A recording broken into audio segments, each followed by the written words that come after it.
शेतकऱ्यांच्या जिव्हाळ्याचा प्रश्न. केंद्र सरकारनं कांदा निर्यातीवर लावलेले 20% शुल्क तातडीनं रद्द करण्याची मागणी उपमुख्यमंत्री अजितदादा पवार यांनी केंद्रीय व्यापार व उद्योग मंत्री पियुष गोयल यांना पत्र लिहून केली आहे. श्रीलंका सरकारनं कांद्यावरील आयात शुल्क 20% कमी करून अधिकाधिक कांदा आयातीचे प्रयत्न सुरू केलेत. त्यामुळे नाशिकसह राज्यातील शेतकऱ्यांना त्यांचा लाल कांदा श्रीलंकेसह परदेशामध्ये निर्यात करता यावा, कांद्याला खर्चावर आधारित चांगला दर मिळावा यासाठी केंद्र सरकारनं कांद्यावरील 20% निर्यात शुल्क तातडीनं रद्द करणं आवश्यक आहे, असं उपमुख्यमंत्री अजित पवार यांनी पत्रात लिहिलंय.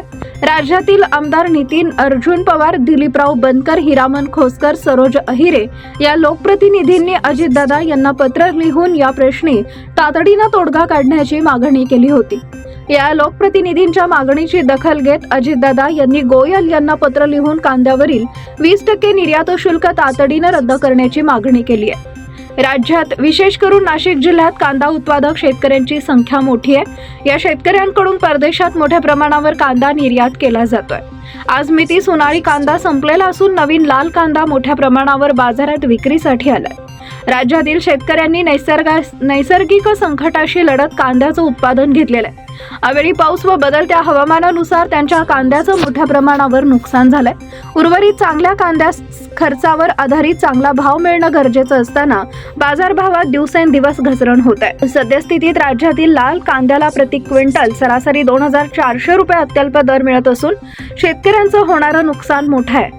लाल कांदा टिकाऊ नसल्यानं शेतकऱ्यांना व व्यापाऱ्यांना तात्काळ विक्री करावी लागते. हे सुद्धा नुकसानीचे महत्त्वाचं कारण आहे. हे नुकसान टाळण्यासाठी राज्यातील शेतकऱ्यांच्या कांद्याला चांगला भाव मिळण्यासाठी राज्यात उत्पादित लाल कांद्याची परदेशात जास्तीत जास्त निर्यात होणं आवश्यक आहे. केंद्र सरकारनं 20% निर्यात शुल्क हटवणं गरजेचं आहे, जेणेकरून लाल कांद्याचे दर टिकून राहतील व कांदा उत्पादक शेतकऱ्यांना उत्पादन खर्चावर आधारित चांगले दर मिळतील, असं अजितदादा पवार यांनी केंद्रीय व्यापार मंत्र्यांना लिहिलेल्या पत्रात स्पष्ट केलं आहे.